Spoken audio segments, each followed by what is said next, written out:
Blog Talk Radio. Life seems to crush your dreams, so find your balance for all you need. A little work, some family fun. Find your love, keep your life on the run. Told you how the story goes, so write your own script before you grow old. Live your life, laugh out loud. Own who you are, stand up proud. You gotta find what works for you. Find a valley that lets you be you.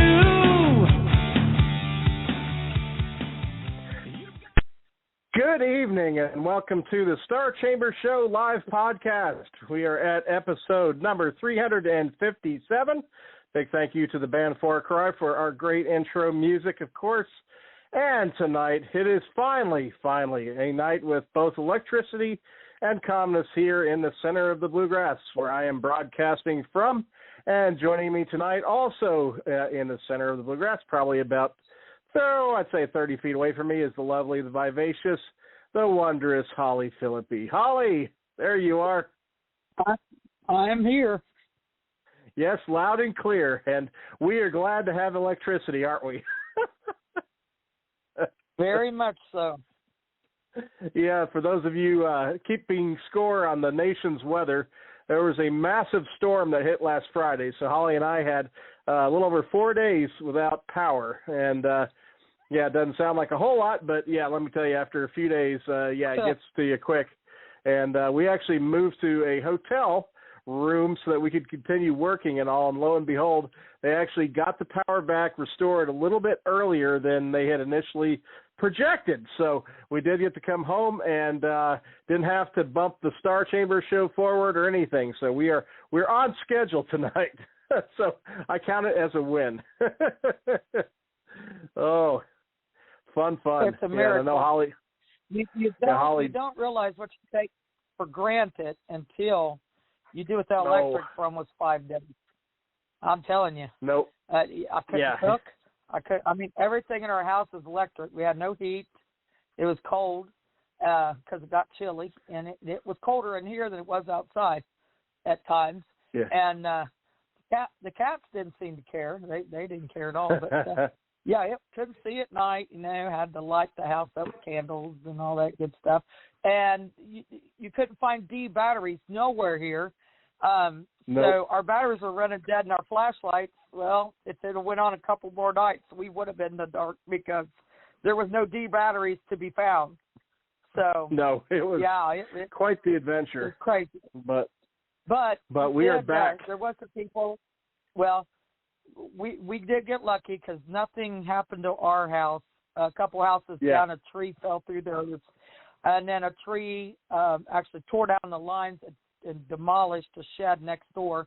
And then a couple streets over where my captain there lives of the steamship Caduceus, Jennifer Noren. A couple houses down from her, a couple, I guess, were killed when a tree fell on their car. So, yeah, we can count ourselves lucky and blessings. And we had the oldest grandkids here with us all weekend and their parents. So, yeah, at least misery loves company, and we were all miserable together. Yeah, they helped us get through it for sure. It was I actually enjoyed hanging out with them, even though it was in less than ideal circumstances. And we still had fun. We made the best of it. There's lots of laughs and camaraderie and fellowship, as they say. So, but it was I enjoyed it still. Yeah, I still enjoyed it. So, but yes, I'd prefer to have some of the modern amenities. And we didn't have internet, and of course scrambling to get phones charged, having to use car vehicles to charge batteries. Just a lot of good joys. And by wins, she's not kidding. The house that's a couple doors down from us, the tree that hit it, we're talking like a full-size cedar tree. Like big, old, giant cedar tree. Just like big trees that were getting just uprooted and and that's the one that crashed across the court with the neighbor's shed, and then the one a couple doors down that hit their house. I mean, we're talking full-size trees. I mean, so yeah, this was a pretty intense storm, and yeah, they said it was the third worst in like 20 years. That's what the utility company claimed. So it was pretty bad, but we're glad to be with you tonight. I mean, it's definitely going to be a great night. We got a great conversation ahead. Chat room's open. Remember to refresh your browser if you're having any trouble getting in. Looks like Kenzie Michaels and of course Metalbeck Harrison, who was first in tonight, and Holly's in there. And so yeah, we take questions and comments in the chat room all the time. And but yeah, we're going to give you the two that sponsored tonight's show, who brought you tonight's show, and then we are also going to bring you a little bit of news, and then we'll get to our awesome guest for the evening. But with Imaginarium news, as far as who this podcast is affiliated with, the wonderful convention, we added 4 new panelists just a couple days ago. We have author and filmmaker and screenwriter Ethan Avery. We have author, artist, graphic designer, and comic creator Megan Redman. And then we also added author Dan R. Arman and also author Mary R. Arman. And so, yeah, a group of 4 outstanding panelists have been added to our great list of guests and panelists. And then Holly also confirmed and passed over to me for updating several more panels and workshops that just got added today. I'll give you a quick rundown of those. We have one, The Way of Poetry, which is a workshop from Lee Pennington, Kentucky Poet Laureate. I mean, we're talking, this is a very rare and exceptional workshop that alone is worth the price of coming to Imaginarium. P.L. Ribbons giving a workshop on character as setting, crafting engaging and dynamic environments. Let me read that again. Character setting, crafting engaging and dynamic environments. And then we have Denis Caron, who's a first-time guest with us this at Imaginarium, and he has a great workshop coming called Launch Your Book the Right Way, a step-by-step strategy to crush your publishing goals. And yeah, definitely a person who has great expertise in the self-publishing area. And then we also have, Megan Redman, who I just mentioned, has just come aboard as a panelist, who is also giving Structuring Stories Around Strong Character Arcs for Graphic Novels and Webcomics workshop. Should be fantastic. And then Ethan Avery, another one of the new panelists I just mentioned, Screenwriting versus Prose workshop. So that's going to break down the difference between writing for the screen and writing prose, which I think a lot of people will find very, very interesting. And then we also added 2 new panels. One is on publishers rewriting novels. And yes, that is directly a topic we've been discussing on the Star Chamber the past few weeks. With publishers just deciding to rewrite authors' novels, even inserting new phrases, changing words. And this panel is going to discuss different viewpoints regarding this recent practice. We talked about Roald Dahl and Ian Fleming, and I will add to that list today. It came public just in the past day. R.L. Stine of Goosebumps fame. Evidently, the publisher did it to R.L. Stine as well, as far as rewriting. And R.L. Stine publicly stated that it was done without his consent or participation.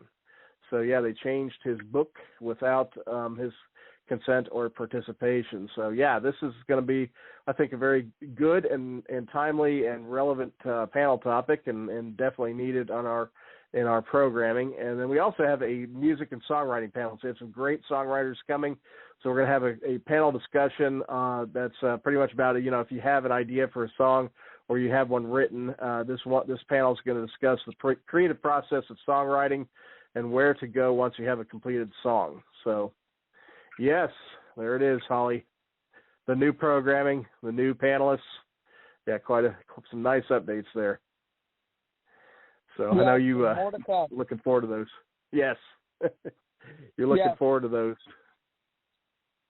And remember, she's got more coming. I was telling Stephen earlier, I only have so much room. I am gonna, do some evening stuff this year because I've been doing it and it's been received well. If it's not covered because, I cover all genres. I try to get every single genre, even sub-genres. I try to squeeze it in there. But if it's not on a panel, it'll be covered in a workshop. So one or the other. It's in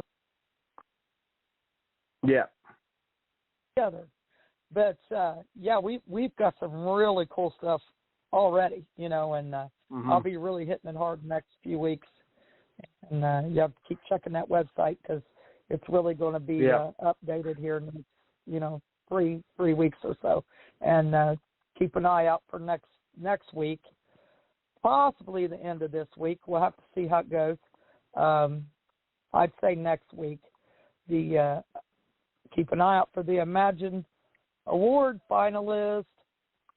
Yeah, probably early next week, I think, with the way the pace is going right now on that.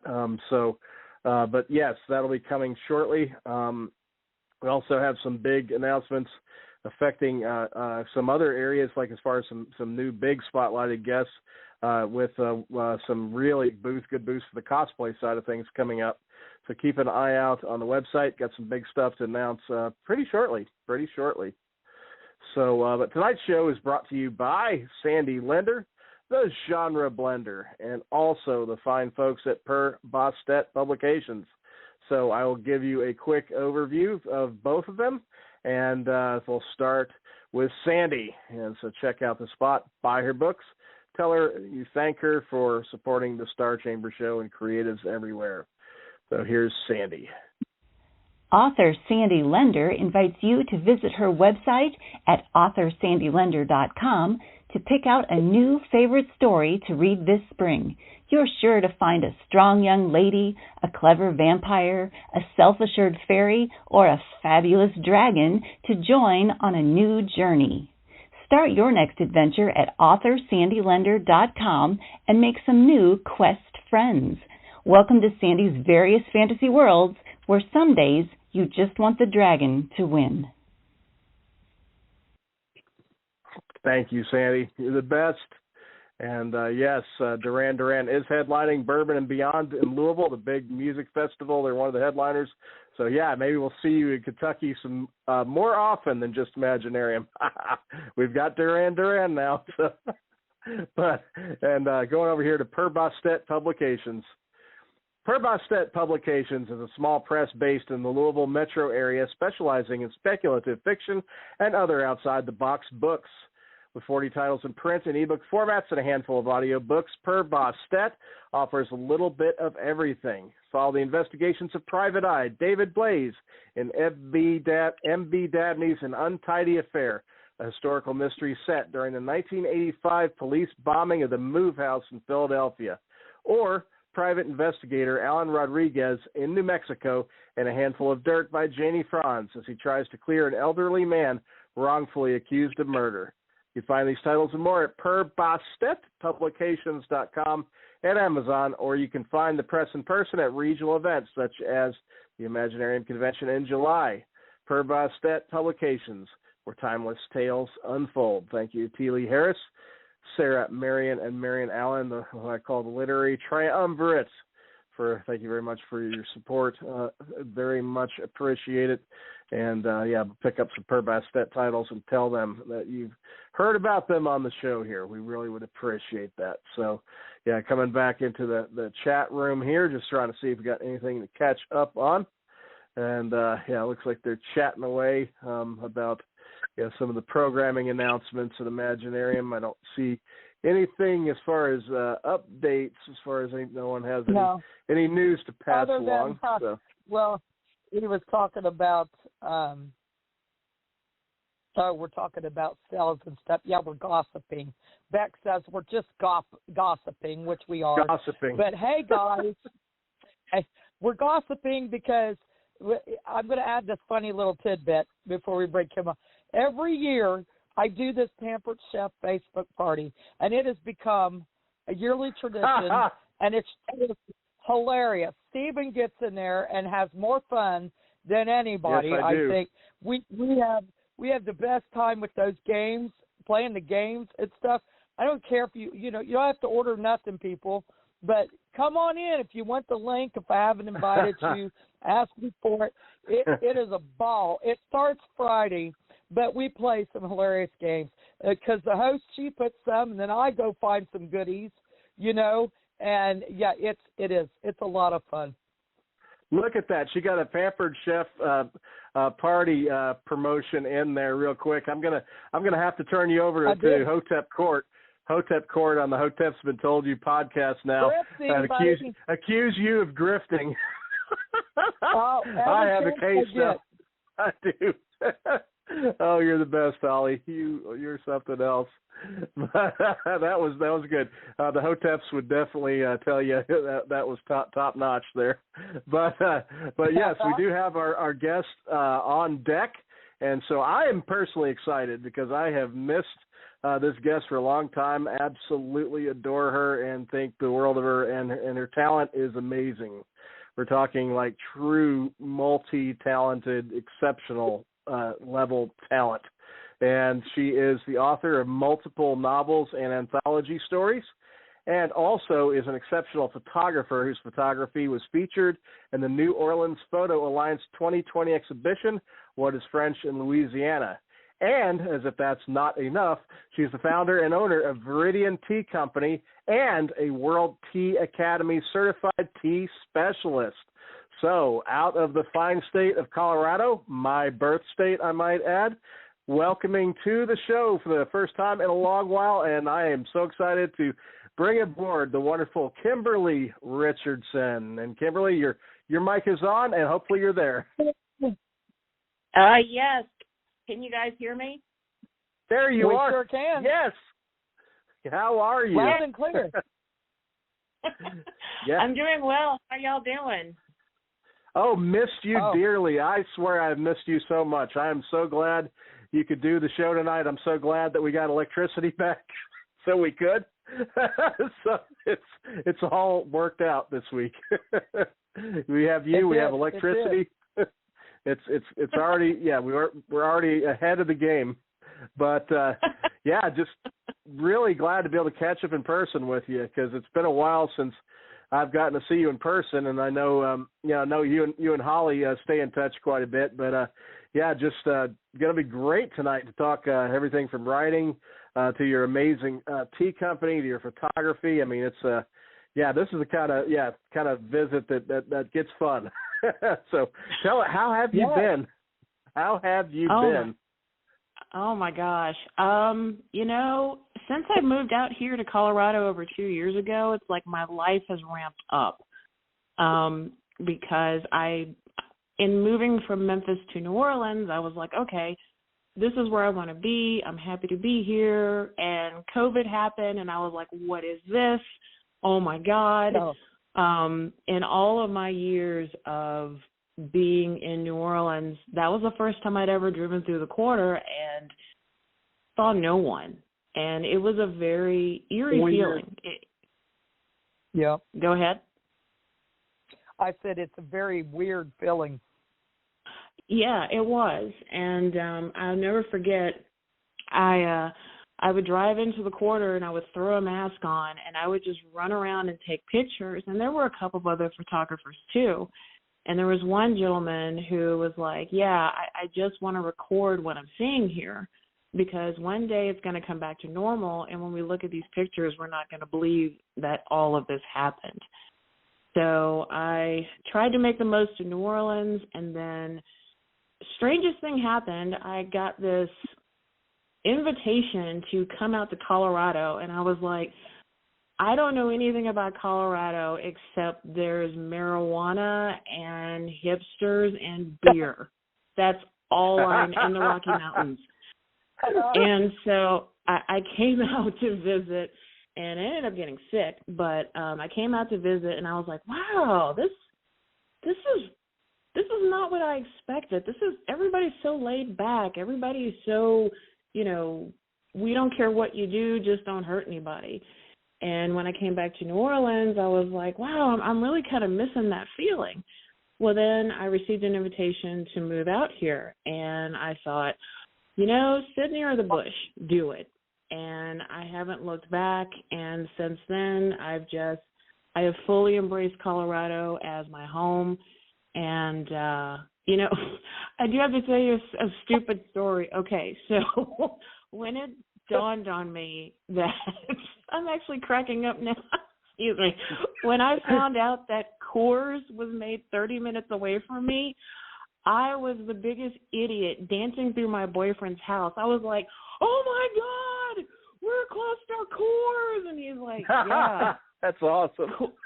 Coors beer. And I'm like, but you don't understand. So my boyfriend and I live in South Metro of Denver, and Golden is about 30 minutes away from us. So every time I would go to Golden for a farmer's market, I would just smile at the factory, and I'm like, yes, hello, Coors, hello, keep making that magic. So I just, but anyway, they that has nothing to do with tea. Kimberly. They have What? the best cans they have the best cans because, you know, the mountains turn colors to tell you it's cold enough to drink. Well, Kimberly, I am going to share with you a story from my. Wait a minute. Did you know that, Kim? Did you know that? No, I didn't. Okay. When you get a can of Coors, the mountains will be lit up. The snow will be blue if it's, you know, cold enough to drink. If it starts to get warm, you leave them like sit out, not refrigerated, they're like silver. I know what I'm buying this weekend. I kid you not. You can look it up look it up. Google it. It is hilarious, and I just think it's the coolest thing ever. Well, wow. I want to share a Coors story with Kimberly, and this is one Holly may not even know that ties into Colorado and Coors. And when I was a toddler, and I was actually born in Denver, believe it or not, you know, I'm well associated with Kentucky and love, of course, Kentucky's top in my heart, but I was born in Denver. And when I was a toddler, my first beer was Coors. And why do I say that? Because I was at my great aunt's house, and she was, well, just say that she was elderly enough that she didn't have quite all her faculties. And I had toddled out to the kitchen with her, and she had opened the refrigerator, and I asked her for that, and I had pointed at a can of Coors that she had in her refrigerator, and so she just handed me it. And so I actually. And so I walked out back into the area where my dad was, and they said the look on his face was priceless. And he immediately said, "Stevie, I need a sip of that." And so as the story goes, my dad took the can from me and proceeded to literally drink the entire can, and then handed it back to me. So I didn't get too disappointed, but obviously he had to make sure I didn't chug a can of beer at the age of like 2. So it was like, but yes, I was actually my first beer technically was Coors. I actually can say that. More than mountains in Colorado. In Colorado, yes. Hey, Stephen, were the mountains blue? They didn't have those cans. No, I remember the cans back then. They were like a kind of like a goldish color, the old school Coors cans. I remember those till they come up with the bougie ones. Yeah, the old school Coors cans were kind of like a goldish kind of color. If ever, I can't remember exactly, but yeah, that was it. But yeah, Coors, definitely associate. I will always associate that with Colorado for sure. But yeah, great state, and I have dear friends there. You're there now. I have a friend has a cryptocurrency channel on YouTube named Michael, who's got a great channel out there on YouTube, and he's a cool guy. Yeah, so many wonderful people in Colorado, and it seems like that would be a good state for you, Kimberly, because of your, multifaceted pursuits. With your, writing, your photography, your tea. It seems like that it's the right kind of arts community to be in for what you do. I would think. Have you found that to be true? Very much so.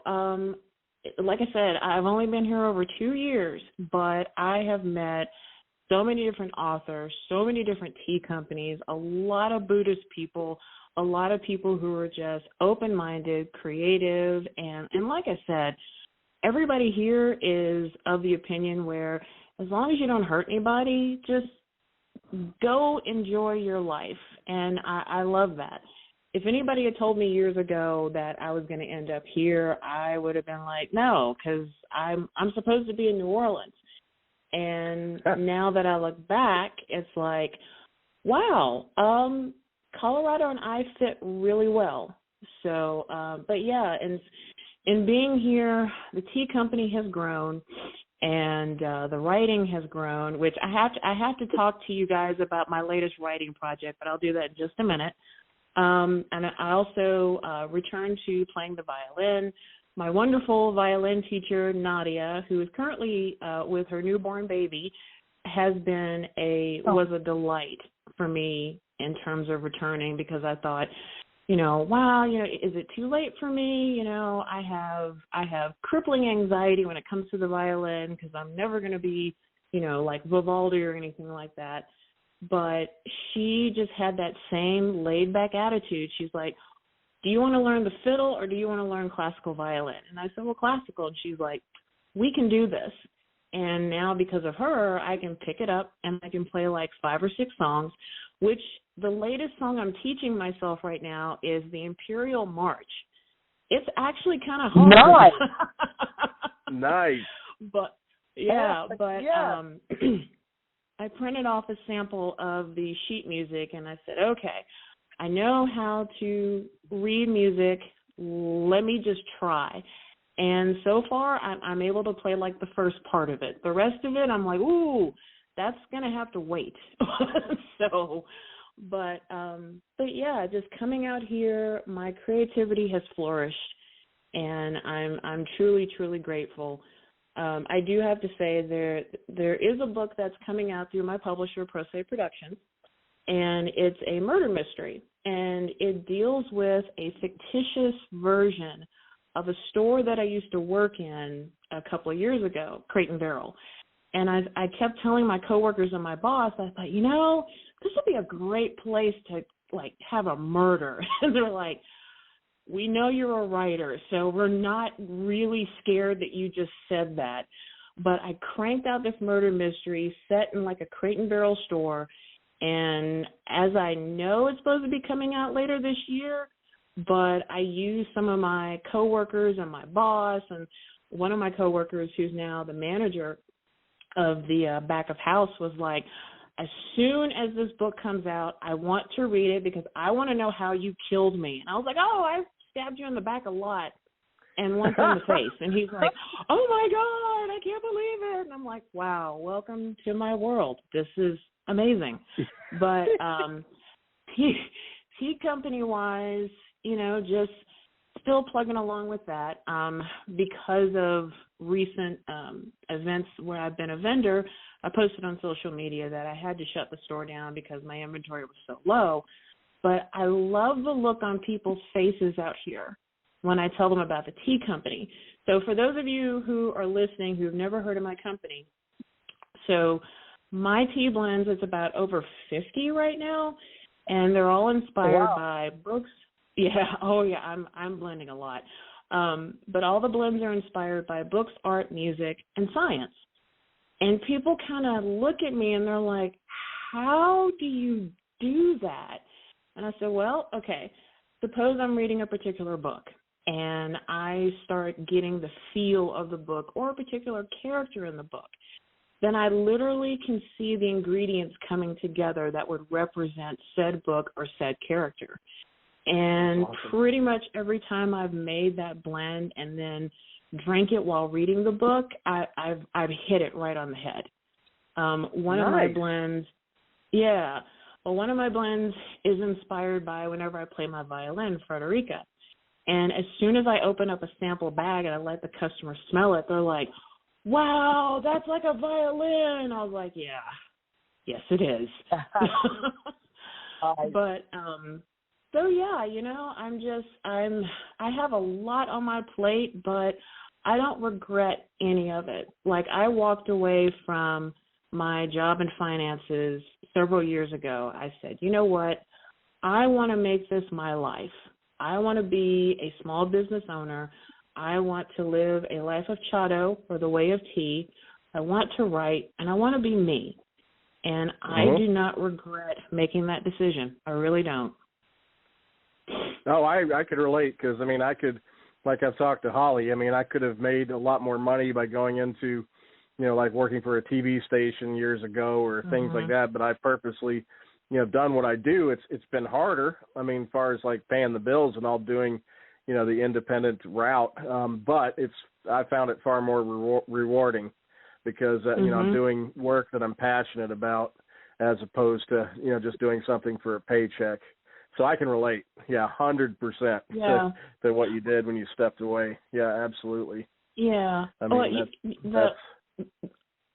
go ahead. No, I said absolutely. No, go ahead. Oh, okay. No, I was just going to say that, so I forgot, the latest endeavor that I'm doing is a YouTube channel called Viridian Tea House. And it just kind of started over a year ago, where I just recorded myself talking about tea. And I didn't know what I was doing. And then I stopped and I said, okay, wait a minute. Review books, but not just any books. Review indie author books. Review those books. Make that really the focus. And then when you talk about tea, the same thing. Reach out to tea companies, try their blends, and also drink my own blends and talk about the story behind it. And now I think I've done like 70 videos, but I love doing this.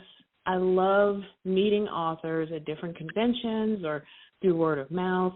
I love trying out new tea companies, and I never have anything scripted. Like, it's just completely raw, and I make mistakes and all that kind of stuff. I want to give my support to all the indie authors, all the tea companies, and just show some support, you know? It's just like the other day when I reached out to you guys about, you know, which books should I start reading. You know, I think that the books that y'all put out are incredible. And it's like, how come I'm not reading more of their books? So go ahead and start now. So, I'm really looking forward to delving more into your publishing house and just reading your books and adding it to books to be reviewed, because you guys are amazing, and I just want to show my support for y'all. I really do. Well, thank you. Thank you, Kimberly. And I confess, I did not know you had a YouTube channel. I mean, not like you aren't doing like 40 different things, but I need to subscribe. I need to subscribe and catch up in a hurry. I'm going to do that. I'm going to check out your channel and subscribe and definitely catch up on that, because I find the world of tea blends fascinating. I know Holly can talk your language more than I can. I mean, like I said, I can talk bourbons maybe, but it's I don't know the tea lingo. But but I know Holly can. But I do find it really fascinating, and come across a lot of interesting stuff when researching for my books. Come across tea all the time, and it's such a neat thing. And I remember when you started. I mean, I remember when you first started doing it. I found it just so cool that you were starting out, just getting a few blends at the time, and now it's what you said, 50 now, and it's like, wow. I mean, you've really achieved a lot, and a lot of folks, believe me, I got messages about this today. People actually bothered to read the promo note I put out, and they were all like curious about World Tea Academy certified tea specialist. They all were like, thought that was really cool. So I was curious even about that. Yeah, that is neat. Because I didn't know that you were that as well, so that doesn't surprise me. Yeah. Well, awesome. for anyone who is interested, there are several different tea academies all over the world. The one that I went to, quote unquote, because it was all online, it's the World Tea Academy. And they start you off by becoming certified as a tea specialist. And then from there, you can become, a tea professional or a tea sommelier, which is actually what I'm saving up to get certified next as. it's kind of the same thing wow. as a wine sommelier, yeah. But apparently there's very much a demand for tea sommeliers, and I thought, I really would like to just delve into that more. There's an academy in Canada, there's one in the UK, and there's a ton of others.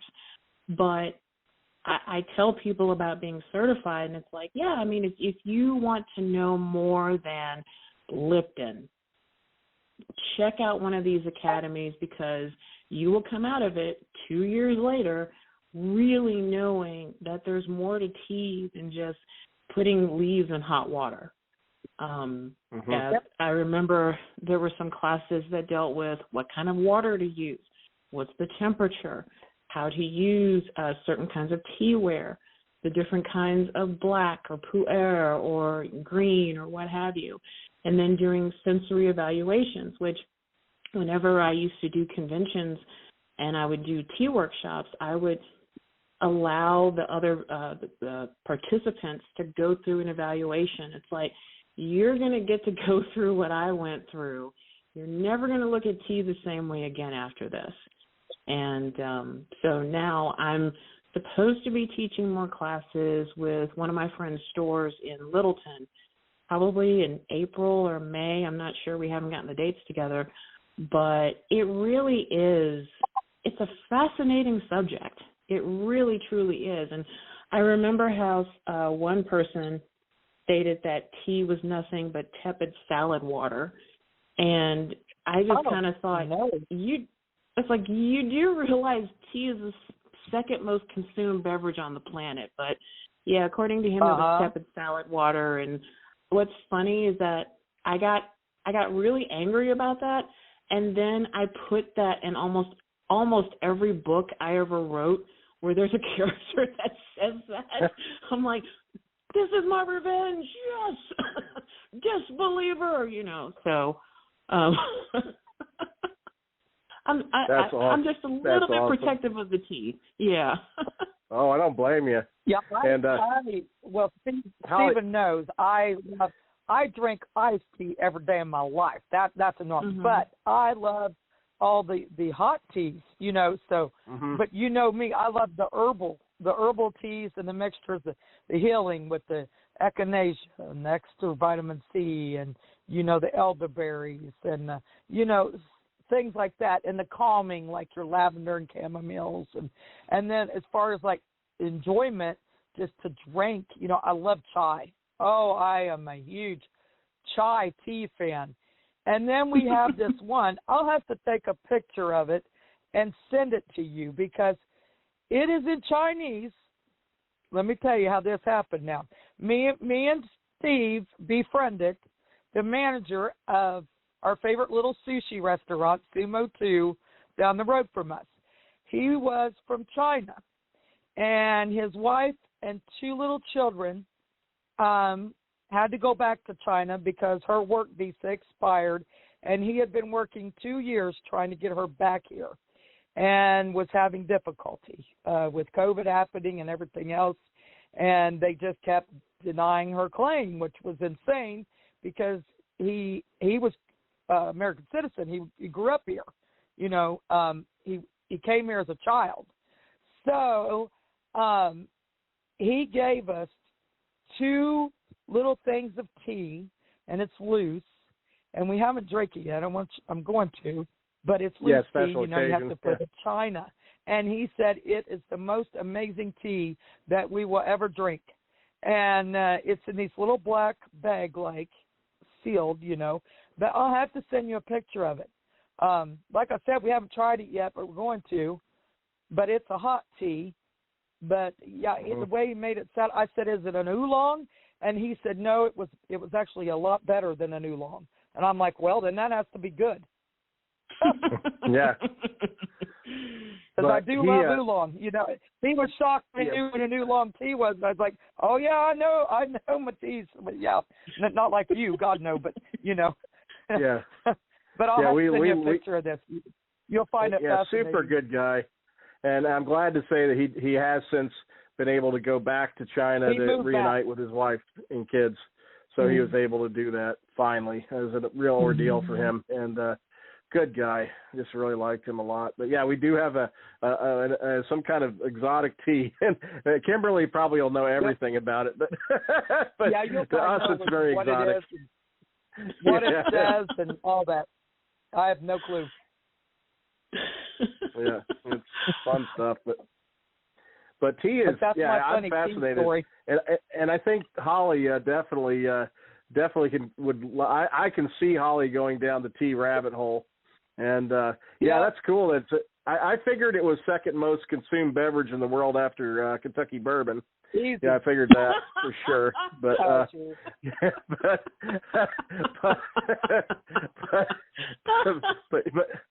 but Holly could go down that rabbit hole for sure. I guarantee you, she could really get into tea. I can see it totally, because she, like, when I'm not feeling right, she'll bring out a certain tea for me, and I'm telling you, it makes all the difference in the world. It really does. It helps me. I've got a tea. All kinds of stuff. If somebody's getting sick, I've got a tea or an essential oil for you. Mm-hmm. Here you go. Smell this, rub this on. Here you go. All is well. That's what I did to my kids growing up. They were like, my mother was a nurse. She wouldn't take us to the doctor. She just let us die first. It was, I was, here's the essential oils. Here's the teas. I'm going to load you up on the echinacea teas and all the good stuff. Mm-hmm. The zinc and all that. Yeah. But it works. Hey, it works. But it's gone well. It's gone well for you, though. I mean, you've developed quite a line of teas, and I don't know the tea world so well. I mean, do you enter like special competitions, or are there certain places where you can get recognized for your teas, and have you done a lot of stuff there? I mean, as far as that goes. Not really. I know of different competitions, but I've just kind of steered clear of that. My teas are I just enjoy blending them, and I love getting inspired to create said blend. Like when I talked about some of my blends are inspired by science, so I'm very much a science nerd, and I've got a quantum mechanics blend and a astrophysics blend and a 523.1 science blend, which is actually the call number of a book that I think it's by Stephen Hawking that my boyfriend loves. So things like that, and then moving on to what is it? I am going to be making a blend after the pi number, the 3.14, blah blah blah blah blah. Yeah. Cool. I'm gonna try and release it on the 14th, but I don't think it's gonna happen. But yeah, it's more for all of my blending is to connect with people. That's what I'm all about. And even more so since I moved out here, that people here, they really want to get to know you. They really want to talk with you. And my tea blends are a way to do that. Because sometimes I'll get all introverted and I don't really want to talk to people, and I just want to sit in my office and play World of Warcraft. And then other days I'm out and I'm just like, hey, have you tried this? Are you into that? And when the customer says, no, I really don't know a lot. And I'm like, hey, look, there's no such thing as a stupid question. Ask away. And if I don't know it, I can look it up. That's what it means for me. I want people to have an experience with my tea blends. In fact, I'm excuse me, I'm currently on a path of converting to Judaism. And I'm supposed to be, I'm going to be making a tea blend where part of the proceeds will be given to the JCC that's here in Denver. And when I was talking with the individual who he later gave me a tour of the center, I said, I just want to give. I just want to, again, deal with that connection between myself and this faith of mine, or just myself and other people. And just show, hey, look, we're not alone. Let's all just sit around with a cup of tea and just talk. It can be about anything. It can be about What did you have for breakfast? What book are you reading right now? But over a cup of tea, it just seems to kind of make it so much better. And now I'm getting off my soapbox. No, please. No, I love it. I'm listening. This is great. Well, thank you. But yeah, I've gone through, just a little personal, I've gone through a lot of changes since moving out here, and I have shed a lot of what was bad for me. And I'm looking around going, okay, so let me focus on me a little bit more, and let me focus as to what kind of person is Kimberly B. Richardson.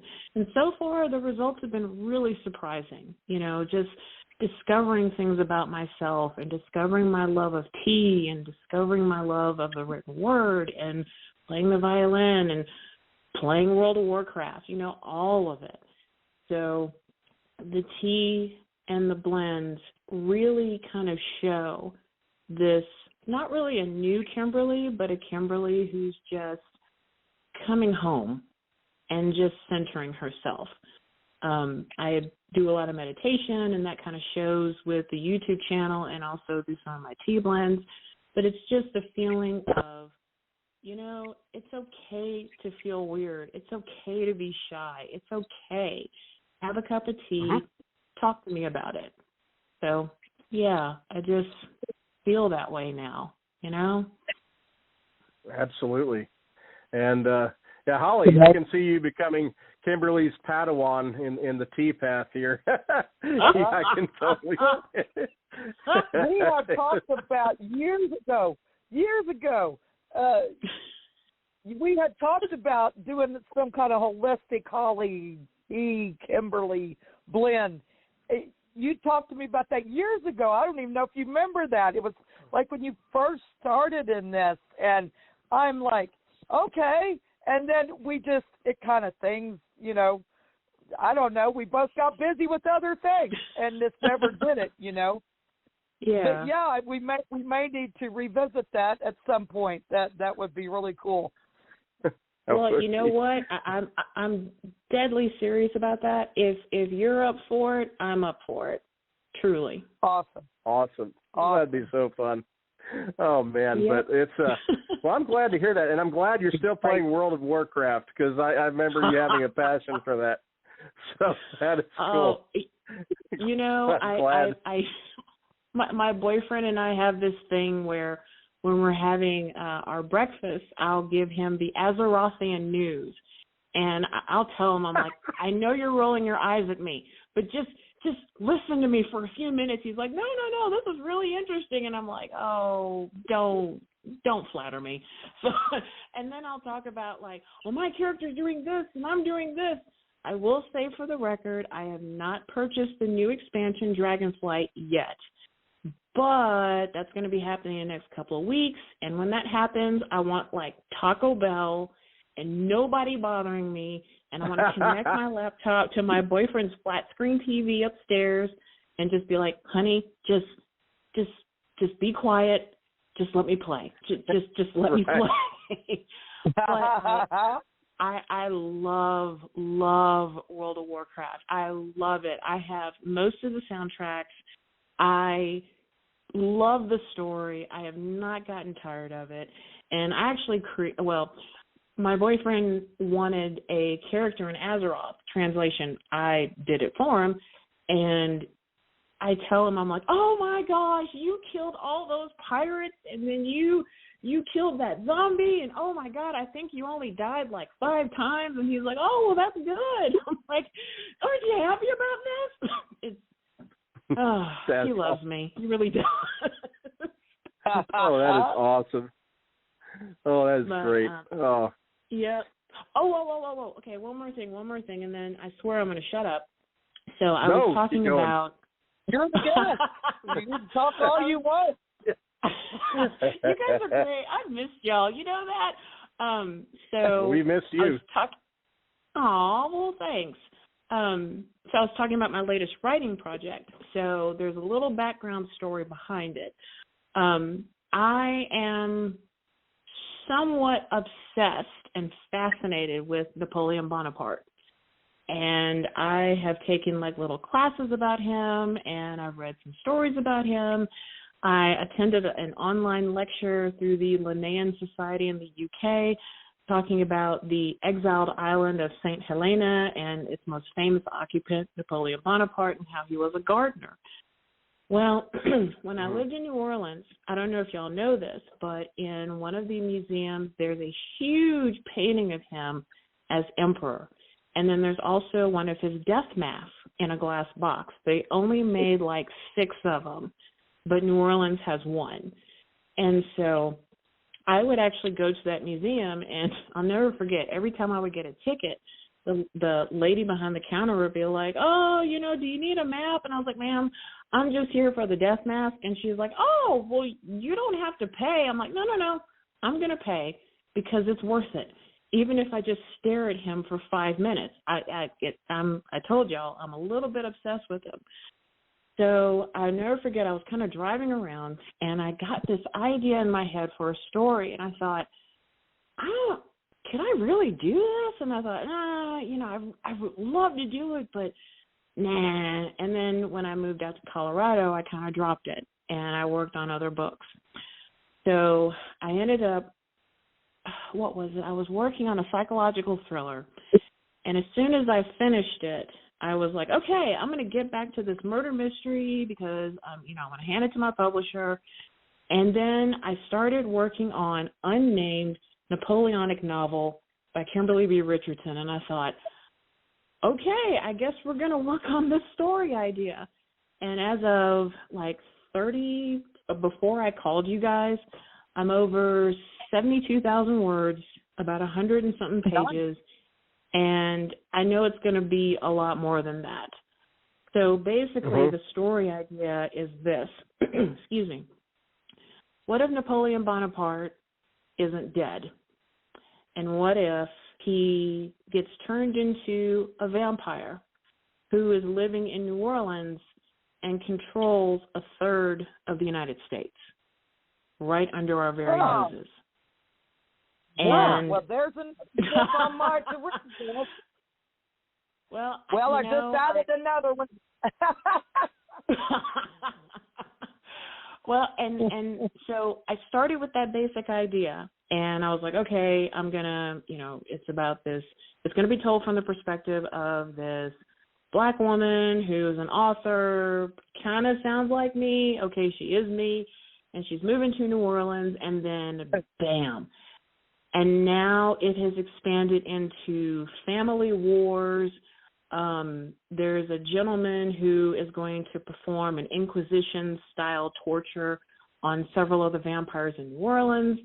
There's a coven of witches called the Salt Sirens who protect the Gulf of Mexico that work with Napoleon Bonaparte. Even the governor of Louisiana is like, he's our biggest benefactor. I'm not going to do anything to hurt him.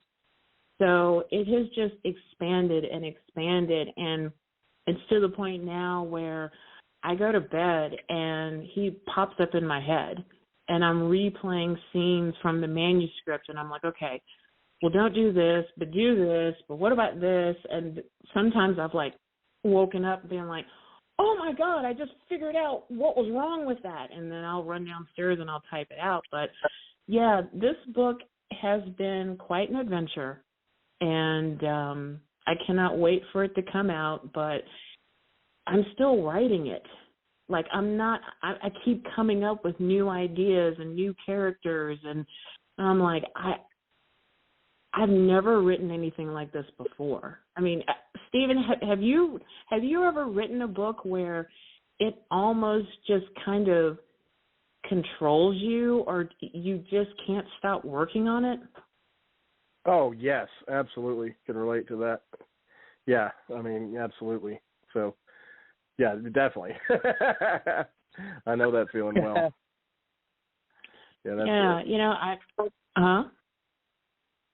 No, I do. Okay. Go ahead. You know, I've got like 17 books out now. Some published through my publisher and others self-published. and I've enjoyed writing all of them. I really have. This one feels different, and it's kind of hard to put it into words, except I wish somebody can like crawl into my head, because they'd be like, oh, now I get what she means. But it literally feels different. Like when I actually sat down and I just started writing it, it was like the words were coming out of my fingers and I couldn't type fast enough. It was very much like that, and it still continues to be like that. That is cool. And because you, one of the things that I've always noticed about you, and it actually, it kind of crossed paths with my writing in terms of you've never hesitated to write a story in a different genre. I mean, you've got quite a few different genres in your body of work, and once you challenged me to write a steampunk short story, which got me to try a genre I'd never written in before and enjoyed immensely, and ended up writing a few stories in that genre with those characters. And so that, definitely we can relate there. But it's you've always been the kind of storyteller that you're focused on the story, and whatever genre it happens to fall in, it happens to fall in. I've always loved that about your writing approach. Well, thank you. I appreciate that. And I can honestly say I've never written a book that dealt with vampires. Werewolves, murder mysteries, deranged family members, all that kind of stuff. This just, and again, this one feels different. The tentative title is The Blood Emperor. It may change, but I talked with my publisher about it, and she and I both agreed on that title. So it's probably going to be The Blood Emperor. I thought at first that it was going to be thank you. Yeah, I thought at first it was going to be a trilogy, but it's just going to be one novel. But I can't promise anything, honestly. I recently applied for a National Endowment of the Arts grant toward writing this book. And if I happen to get it, I really wanted to use the money to go to France and to go back to New Orleans and really do some research, but specifically with France, to go to Paris, to see his tomb and to get that feeling. I mean, it's one thing to see his death mask, but I really want to see his tomb. But for right now, I'm enjoying writing it. I do write little short stories on the side for my blog. It's Eccentric Tea Woman. But this book has taken up my life for the past couple of months, and it might be another 3 or 4 months before I'm actually done with it, or not. It may be longer, but I'm, in a weird way, like I'm kind of grateful to write about this gentleman. I know that a lot of people think of him as insane, or, he was a tyrant, or he was a monster, and I'm showing all of that in him being a vampire, but there's also a very human side to him as well. And especially especially dealing with this new love interest, you really see him as a loving, feeling human who just happens to drink blood, but he truly, truly loves this woman. And I even kind of threw in a little sting against Josephine, where the main female character is kind of asking about her, and he's like, oh, let me tell you what I really thought about her, but I'm having a lot of fun with it, and I cannot wait for my publisher to read it, and I cannot wait for people to read the book and either love it or hate it or be like, wow, you are really messed up. And I'll be like, thank you. Thank you very much. Oh, this sounds like a fun book. Because I view Napoleon as a multifaceted character. I've studied him enough to see different sides to him. Yeah, I mean, like you said, some people just view him as the military conqueror, the emperor, the tyrants, or whatever term you want to use. But it's Yeah, but there's also another side where, you know, like especially post-revolution, you know, where he was, you know, very much, you know, had a lot of, brought a lot of reform and stability and really, you know, actually did a lot of good things even, you know, in terms of France before, you know, things got, you know, really messy with, you know, some of the wars that happened. So, yeah, there's a lot of sides you can look at him from. And, yeah, he's a very complex character and very interesting. So I'm gonna be very curious to see what you do with him. You know, as far as a vampire, and that's great. That's gonna be a lot of fun. Yeah, love it. Yeah, speak my language. Mm-hmm. Yep. Yeah, he's fascinating. Yes, he is. And well, like I just said again, you know, I've a lot of my books have fictitious characters in them. This is the first time I've actually dealt with a character that, you know, used to exist.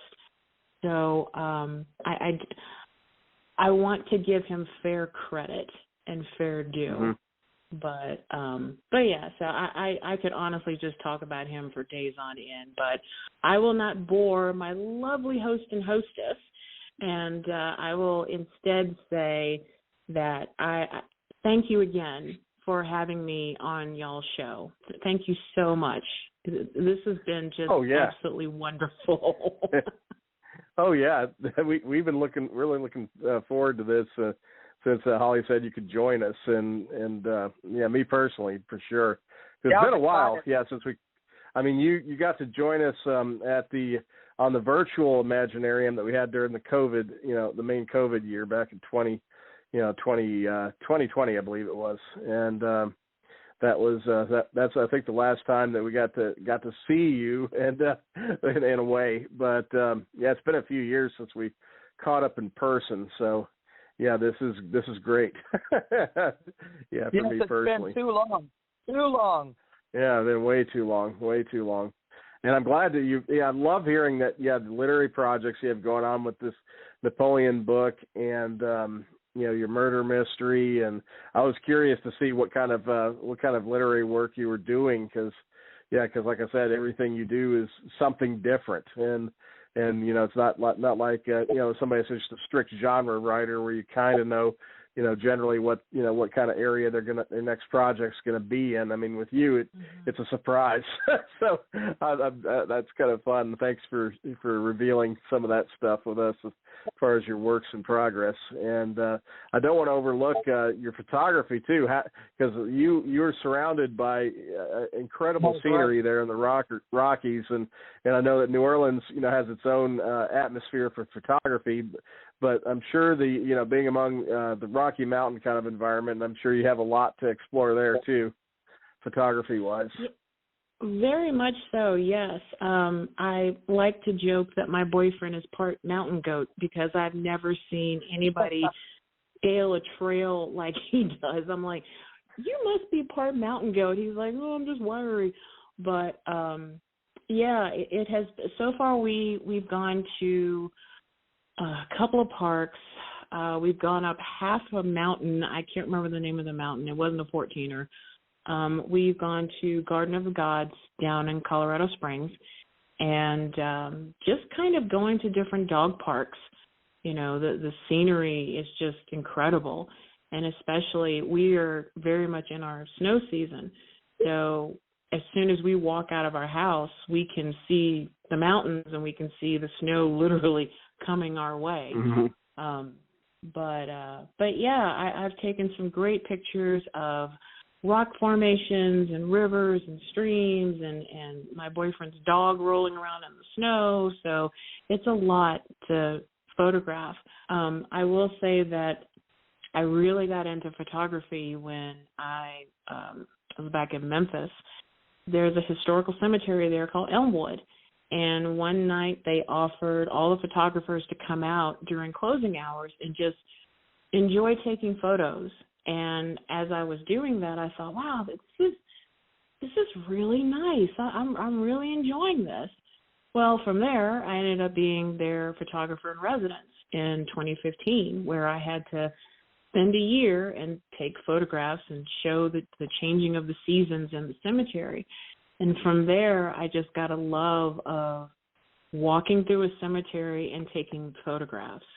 I haven't been in a cemetery since being in Colorado, but we were recently in Oklahoma visiting my boyfriend's relatives, and I think I have like cemetery radar because we were driving somewhere, and I was like, oh, tombstones, we have to go in, and he drove me around, and I took some photographs, but yeah, I would have to say that my true love, I love nature photography, but my true love is cemetery photography. I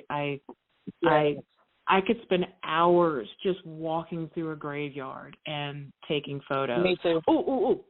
Actually, I have a quick story, and I swear this truly happened.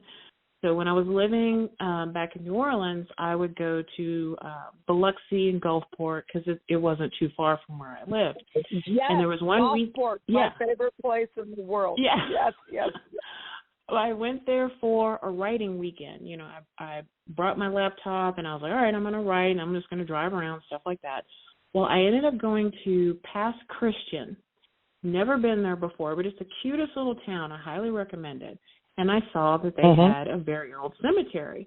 So I was like, yeah, I'm just going to walk around. So I walked around, and I took photographs, and I noticed that I couldn't get back to my car.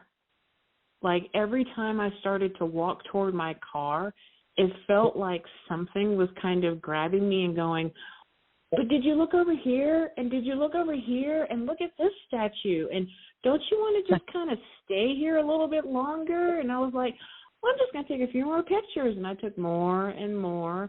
And then finally I was like, okay, I'm really hungry. I want to get back to the hotel. And I got in my car, and even trying to leave the cemetery, I got out again because I was taking more photos. I swore up and down. It was like the cemetery or the inhabitants were trying to just kind of keep me there for a little while. It may sound strange, but it was just like, okay, I really want to go home. Can you please let me go? It was just, like I said, it was the oddest feeling. It truly was. And I've not felt that kind of... They probably don't get a lot of visitors, and you were, accompanying for them, and they just didn't want to see you go.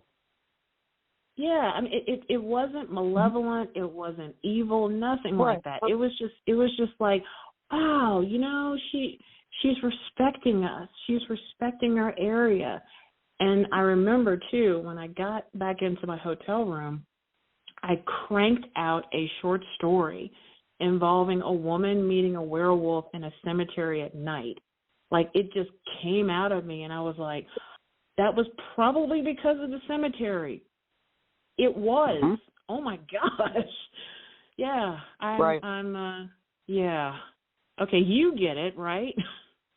I totally get it. 100%. I'm clairvoyant, so I totally get it. Yes. Yeah. Oh, yeah.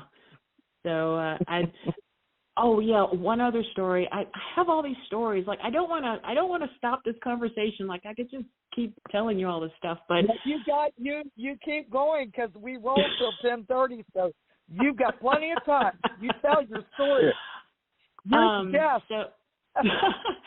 Well, it was one time when I was back in Memphis and I was driving around Elmwood. Elmwood, if you've never been, has about 75 to 80,000 residents. That's what they call them. And I was just kind of driving around and, trying to figure out where to take photos. And I stopped because there was this blood red fox that was kind of walking through the tombstones. And then it stopped and I stopped and we just looked at each other. And it was the oddest feeling because I felt like the fox was kind of making sure that I was okay. And then when it realized that I wasn't going to harm the cemetery, it just kind of looked at me and kind of threw this thought out like, you pass. And I kind of broke the eye contact and I kept driving and I was like, okay, that was interesting. And after that, never saw the fox again. but I had never seen a fox that blood red before. And it just had this thing about it. Yeah. Oh, yeah. Nice. Shapeshifter. What'd you say? You never know. She's shapeshifter. You know, I'll That's tell you awesome. something. That was the first thought that kind of crossed my mind. I was like, I wonder if this is probably. But yeah, I am quite sensitive to things like that. That's great. Yeah, me too. And especially with animal life too. But yeah, that's what that I believe in anything until it's proven that it's not true. I mean, that's what I said. I would love to see a fairy. I would love. That's like my lifelong goal is to see one. There's people that claim they do. People that I know, that I trust and know aren't cuckoo as me, and you know, and they tell me they see. So you know what I mean? And I'm like, well, that takes the cake because I would love to, you know. So that's what I said. Until something is proven beyond a shadow of doubt that it isn't real, I really believe in anything because anything's possible. I mean, my God, look what we've seen this year. We've shot down UFOs. We've, you know, I mean, honestly, you know, we've had the COVID epidemic past couple years, you know, the apocalypse among us. We got the division, you know, that's occurring in the country. I mean, there's just so much going on, possibly World War III coming. I mean, the list goes on and on. So it's like nothing surprises me anymore. So I'm like, bring it on, you know. I'm waiting for the alien invasion. I've got my tinfoil hat on. When we were shooting down these UFOs, I'm like, Steve, he's like, Holly, your dreams have come true. I said, yes, I'm getting alien. Yes. Nice. Finally. Nice. But there's something to it. I mean, because lately I've been doing a lot of deep dives into Mesoamerican cultures and history and looking into all the shape-shifting lore with the you know, the medicine men, shamans down there. And yeah, I mean, it's something taken very seriously and definitely not in terms of fiction or myth. I mean, but actual, you know, that's what was taking place kind of vibe. And so, yeah, when it comes to stuff like that, yeah, shape-shifting and all, I keep an open mind. Yeah, so you never know, Kimberly. You might have seen something unique there. Yeah, especially for you, the goth librarian. They would show up for you. They would. Well, then in that case, I'm taking the gloves off now. So a lot of stuff. Both of y'all are just like, yes. So a lot of things happened to me when I was in New Orleans. There was one in particular. So it was like afternoon, and I was sitting in front of the cathedral, and I was just kind of enjoying the quiet. And then all of a sudden, my scenery changed, and it was nighttime. And there were cobblestones, and I remember the cobblestones were wet. And there was a carriage that was racing by me. And in the back, a building was on fire.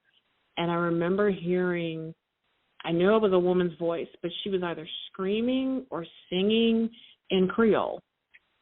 And then as soon as I acknowledged it, then it just went away.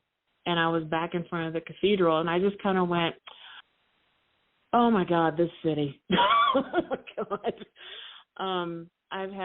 There's an instance where there's a particular alleyway that's near the Café du Monde on Decatur, and there's an old fountain with a bronze statue of a girl, and she's sitting on the edge of it. And I would walk by it, you know, didn't think anything about it. Until one day I was across the street, and I walked by, and my peripheral vision caught the statue turning her head to watch me walk. And I went, what? And I stopped, and I backed up, and I stared at the statue, and I swear upon a stack of books her head had turned and stayed there. It was the barest hint of a turn. But I looked at that and I was like, her head turned. And I remember I told my roommate, and she just kind of went, well, duh. I was like, okay. She didn't think, oh, all right, sure. Let's see. Let's see here. Please let me know if this is too weird for you guys, because I can stop telling you these stories. Stephen lives is weird. I we love it. All kinds of stuff. We love it. Oh yeah. Let's see. So let's see what else. Here's one. Okay. So let me just start by saying that I pretty much believe in a lot of different things because I've been exposed to a lot of different things. Many years ago, I was sitting in my living room, just kind of minding my own business. And then all of a sudden, there was an image that was superimposed in front of me. And it was a forest with fog rolling in. And all the trees were very skinny and very tall. And then I started to hear this yelling. And it wasn't a person in pain, but it sounded like a group of people. And then it hit me. They were warriors, and they were screaming as they were going into battle. And I remember I felt a presence to my right. And at first I only saw that they were wearing black. And then I remember kind of turning a little bit, and it was a very tall woman wearing a black hood. And the first thought in my head was, that's the Mordigan. And so other stuff kind of happened because of that. But I told a couple of friends of mine about that, and they were all like, you do realize? I'm like, yes, I know. I wasn't dreaming that. They're like, yeah, because that's actually a location in Ireland or something. But yeah, I've had many contacts with the Mordigan, and which, interestingly enough, in coming out west, I haven't really felt her in a while. But back in the South, it happened a lot. Now, the interesting thing is I've recently joined a death positive group. For those of you who don't know who are listening, the death positive movement, one of the biggest organizations that deals with that is the Order of the Good Death, where they have death cafes and they talk about death, not as some creepy, kooky thing, but as a cycle of life. Why did I not know about this? I want to join. Yeah. I think they're on Instagram. They have a Facebook page, but it's called Order of the Good Death. And the founder is a former mortician. And like I said, it's a very positive, death positive, but it's a very positive feeling. And so about a year ago, I found out about a death cafe here in Denver. And I started going to the meetings, and it's led by a death doula, and we spend an hour and a half, and we just talk about death. Yeah. Wow. So when I went to the first meeting, I told them about, who I was and where I came from. And I told them about Mordigan, and they were all like, wow. I was like, yeah. And now every hair is rising on my arm, so yeah, okay. But yeah, it's dealing with the Mordigan and the things that I saw in New Orleans. I refuse to close myself off. Let me just say that. Right. Yeah. Well, understand. I've told totally. Steve has a terrible aversion to death, and mine's the exact opposite. I see it because, I was a nurse for over 2 decades, and I have helped a lot of people move on. I've been with them as they have passed, and, I've been the only person with a few that have passed, and then I've had to, take care of them after they had passed and all of that. And I mean, to me, it's a part of life. I don't see it as an end, obviously, because I'm positive 110% 20%, that there is an afterlife. I know that. And I see it as just a new beginning. It's not an end. I mean, you lose the meat sack, but, your soul is everlasting and eternal. You're just, and we are all made of energy. Once energy is created, it cannot be destroyed, as we know. Mm-hmm. So you move on. You move on to a different, you're starting something anew. And I think it can be a beautiful experience. I don't see it as something bad, and I don't understand why. I mean, I know grief because we're human, and of course we're selfish, and we don't want nobody to leave us, and Mm-hmm. grief and everything. It's terrible, but death is a part of natural life, and none of us are getting out of here alive. None of us. So it's something you have to come to terms with. And I did not know there was a group out there that. So I will definitely. Thank you so much. I mean, the universe works in mysterious ways, and that was awesome that you happened to think of telling us about that, because I've done pulled it up on my laptop here. So as soon as we're done, I'm going to be diving down that rabbit hole. Well, in my defense, I'm gonna one day. I'd love to sit down and have tea with Kimberly and Holly, and I will go into detail about why I have some problems with death, and I have a very someone might say complex theological basis for that.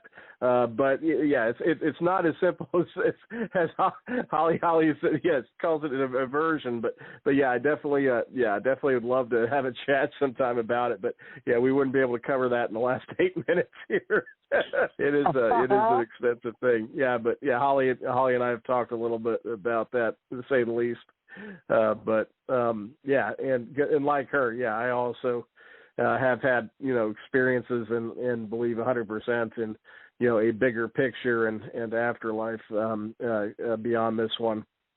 So, we definitely we definitely have a similar come back together on that topic. We definitely have two different views on the other, but that's mainly theological in nature. So, yes, I think that's cool. That's cool, and I'd like to actually learn more about the group and what you all do. Yeah, for sure, because that's something I'm always open to listening to different perspectives on that, for sure. Oh yeah. Well, like I said, I'd heard about a death cafe, but I'd never really gone to one until I came out here. And I thought, I really would like this experience, to be able to talk about something that I'm interested in, that I have questions about, and the other people in the group aren't going to look at me like I'm a wacko or something. And every time that I've been, we have had little snacks, and everybody's very welcoming and very happy and friendly. There have been some moments where it's been sad, things like that. But and especially with Order of the Good Death, there are a lot of resources with that organization, and I'm learning that there are more and more people out there who are death positive. So it's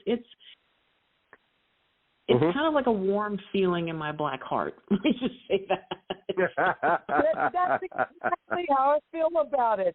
Oh, my God, Kimberly, it's too bad you live so far away. We would go together and have a good time, drink our teas. Oh, man. Yes, definitely. Well, I haven't been to Colorado in a long time, and just saying, we haven't been on a vacation in ages. Now we got another reason to go. Maybe we'll have to trek west, and we can have some great conversations, drink tea, and have a Coors beer. It'd be awesome. Yes. But yes, fun. I've told a lot of people, it's like, no, come on out to Colorado. Come on, come out and visit and deal with the high altitude. And, oh, yeah, you'll be sick, but it'll be over in just a few days. You'll be fine. You'll be fine. Yeah, it takes some getting used to. Yes, it does. And Holly, for Holly, it'd be a little bit of an adjustment for sure because of her some of the stuff she deals with. But yeah, she'd love it. She would love the scenery, environment, and everything else. I know that. But we'll have to. I love nature. Have to check that out for sure. But as we come up to about 5 minutes left in the show, I do want to give you a chance to tell folks about where they can connect with anything of yours, photography, books, or Viridian Tea Company. Let folks know where they can follow up with you after the show. Sure. So I'm on Instagram, Viridian Girl, and that's Viridian Girl. I do have an Etsy store, which is Viridian Tea Company. And like I said earlier, it's currently shut down for inventory purposes, but it will be back up with all my blends in stock in about a week or 2 weeks. Let's see. I am published through Pro Se Productions in Arkansas, and all of our books are available through Amazon. Some of my titles, if you're looking more for the murder mysteries, I recommend Jackie Verona. So far, there are 2 books out in that series.